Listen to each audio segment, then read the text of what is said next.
Amigos y amigas, estamos conversando con Violeta Núñez sobre el libro El cine en Lima, 1897-1929, que se presenta mañana en el Instituto de Estudios Peruanos, con los comentarios seguramente muy interesantes, como siempre, de Antonio Zapata. Violeta, estabas contándome cómo ahí surge toda una dinámica en torno al cine, esta competencia con el teatro como dos productos que se ofrecen por los mismos empresarios, curiosamente, ¿no?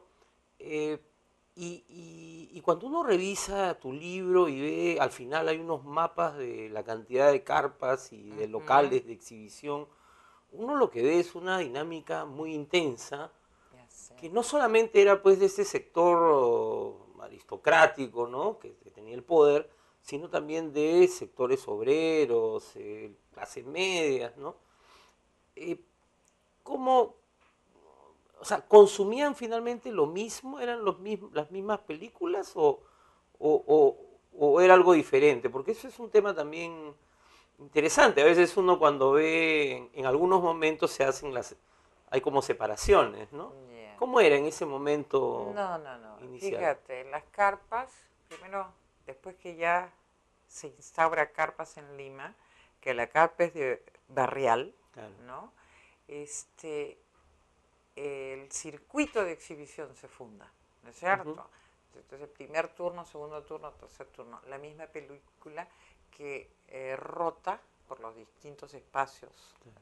Es la misma película. Entonces, el aristócrata de el Paseo Colón y el proletario del RIMAC o de Barrios Altos o de qué sé yo, veían la misma película en distintos horarios. Lo que cambiaba era el turno, ¿te das cuenta? Claro. Eso es una cosa, pero por otra parte, las salas de cine es un espacio de encuentro, yo no me atrevo a decir totalmente democrático, pero finalmente el cine es barato. Claro. Entonces la gente iba, cosa que no pasó ni con la ópera, porque era elitista, Claro. ni con el teatro, porque de alguna manera el teatro, salvo el teatro obrero, que también se da, tú lo Claro, sabes, sí, ¿no? sí. Pero es un teatro creado y forjado por los mismos obreros, entre ellos mismos, tú sabes, ¿no? Y eso todavía no está totalmente estudiado. O sea, como producto cultural era el más accesible, digamos, era Sí. bastante accesible para la gente. Y esto también hay que anotarlo, que el cine es promocionado como un espectáculo para toda la familia. ¿Te das cuenta? Entonces, coincide también con el ciclo histórico del cine, que en un primer momento el cine es muy moralista, combatir el alcoholismo, combatir esto, combatir el otro, entonces esas películas se pasan. Vienen las películas históricas y las películas religiosas, entonces calza perfectamente. La vida, pasión y muerte de nuestro Señor Jesucristo fue uno de los primeros largometrajes que se pasa en Lima, entonces calzaba perfectamente. Pero las cinematografías también van explorando espacios de producción.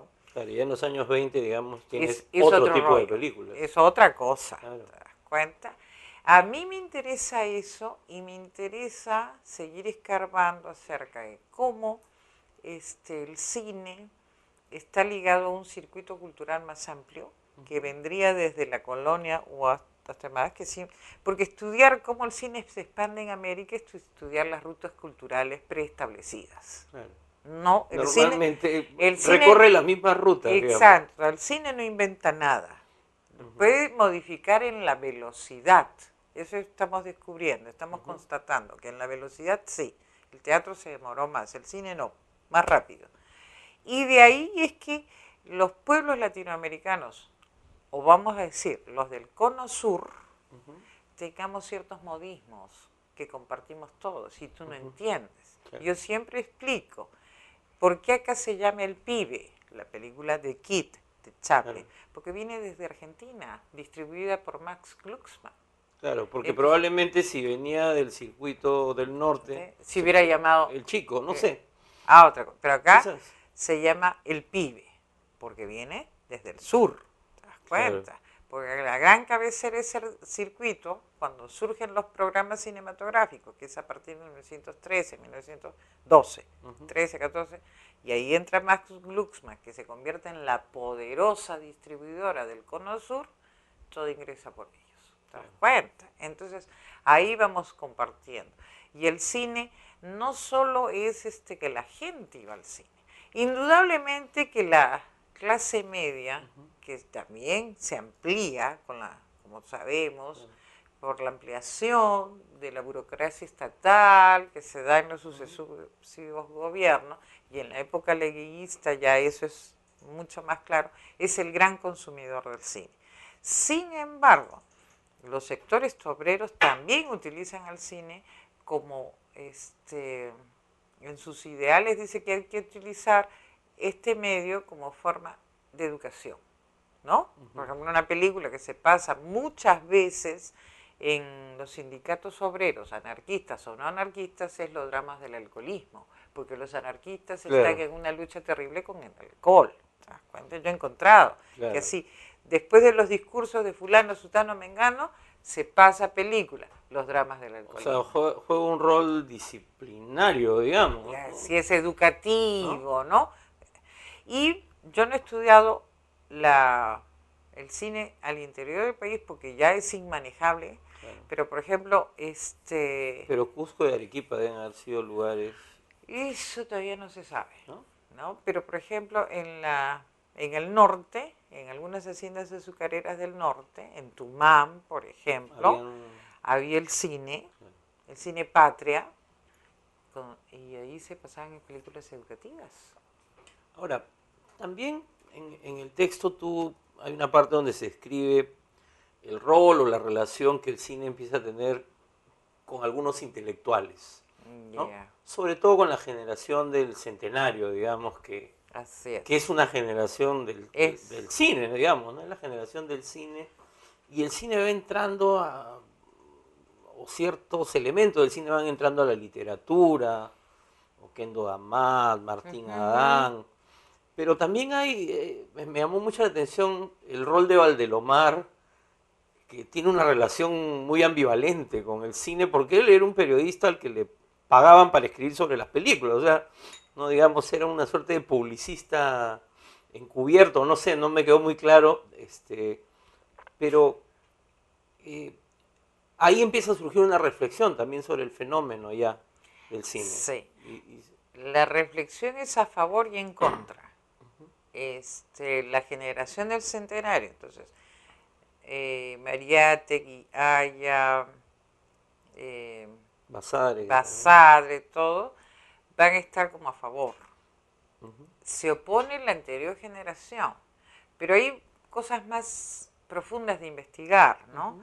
El hecho de la tertulia a la casa frente a la calle, el espacio público, ¿no? El hecho de la aristocracia contra la insurrección de la clase media provinciana, que viene. Hay muchas cosas para entender. Era la tradición, ¿no? Versus la modernidad, digamos, ¿no? Los modernos. Lo moderno, digamos, ¿no? No hay una modernidad, pero hay como una especie de modernización. Y hay una seducción por esa modernización. Exactamente. ¿No? En los poetas vanguardistas. Claro, yo siempre digo, ellos no tenían dinero, ni apellido, ni nada, tenían talento. Y con ese talento conquistaba. Mariátegui es el caso ejemplo, ¿no? Porque Mariátegui no es un tipo físicamente atractivo, no tiene dinero, no tiene nada, tiene genio. Entonces, eso seducía. Es un encantador, ¿no es cierto? Claro. Y lo interesante es, yo traduje todo esto al plano urbano de Lima, para entender cómo es esto, ¿no? Entonces tú sitúas dónde viven ellos, y tú ves que el cine es un fenómeno urbano y de barrio. No solo urbano, de barrio. Y después dije, qué burra, ¿cómo no te diste cuenta de eso? Porque yo todavía he disfrutado de ese cine que te decían, espere que llegue la película a tu cine, a tu barrio. Porque cuando éramos chicos todavía existía el cine de estreno y el cine de barrio, que era, entonces, ¿no? Que podía llegar un carrete equivocado. Exacto, pero esa es otra historia. Entonces ellos, como yo digo, la generación del centenario, son los hijos del cine. Casi todos nacen 1 o 2 años antes que ven el cine al Perú. Entonces mamaron de eso. Claro, fue parte de su mundo. De su día a día, te das cuenta. La otra generación no. Y Valdelomar es la intermedia, ¿no? Claro, porque no está ni en la del 98 ni en la del centenario, es la que está en el medio, ¿no? Además, él quería ser inclasificable, digamos. Exacto. Pero lo contradictorio pues de Valdelomar, sin restarle ningún mérito, y habría que trabajarlo más, yo solo expongo, ¿no? Curiosamente él trabaja para la empresa de teatros y cinemas, que lo contrata porque era un magnífico escritor, para que haga los resúmenes de los argumentos de los futuros estrenos. Pero que además era una suerte de artículos de intriga, digamos, ¿no? Así es, Porque porque tenían que despertarte el apetito para ver la así película. es, ¿no? Y él, por otro lado, detesta el cine. Sí, Detesta, ¿no? Los espacios que se van creando. Como yo digo, indudablemente, Valdelomar no conoce ni la suntuosidad del espacio cinematográfico, las salas de cine que se van a crear en Lima, pero tampoco, porque muere prematuramente, conoce la genialidad de los directores cinematográficos. Él conoce el proceso formativo, claro. que fue caótico, como todo proceso formativo. Entonces se entendió que el cine era la reproducción del teatro, y en algunos casos se hizo la reproducción del teatro de shakespeariano, que claro. es todo. Pero en otros casos se hizo pues la novelita rosa, Claro. y eso lo veía Mariátegui. Y él, acostumbrado a ver una Sara Bernard, no podía tolerar pues esos gestos estrambóticos y lo Claro. odiaba. Pero es contradictorio porque él trabajaba para la empresa de teatros y cinemas, cosa que lo hará también Ángela Ramos, sí. y Luis Alberto Sánchez, que termina siendo un gran cinéfilo, Claro. ¿no es cierto? Y es conocido que era un gran cinéfilo. Así es. Mariátegui también lo va a hacer. Claro, y tiene un famoso texto sobre Chaplin, ¿no? Sobre Chaplin, la última película de Francesca Bertini, ¿no? Creo que son sus textos más conocidos. Y en Amauta, María Vice escribe sobre, pero no solo ellos, está pues Oquendo de Amat, claro.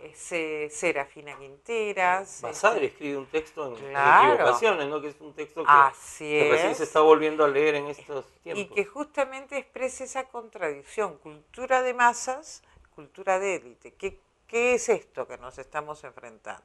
Y ellos empiezan, son hijos o no, son testigos de la revolución bolchevique y del surgimiento del cine socialista y todo ese rollo, Pudovkin, Eisenstein, qué sé yo, y ellos mismos no entienden qué es eso, frente a esta avalancha de producción norteamericana que empieza a llegar. Claro. Entonces ellos mismos no saben.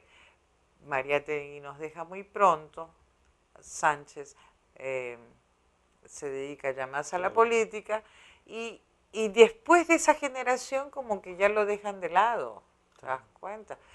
Es fantástico, yo cuando leía decía, uy, qué burros, qué hemos sido, pero el Duque, ¿no es cierto?, de Díez Canseco, todo está al lado del cine, todo ocurre al lado del cine. Claro.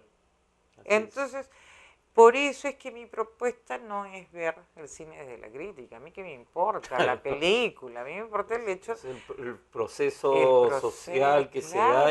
Y cómo los limeños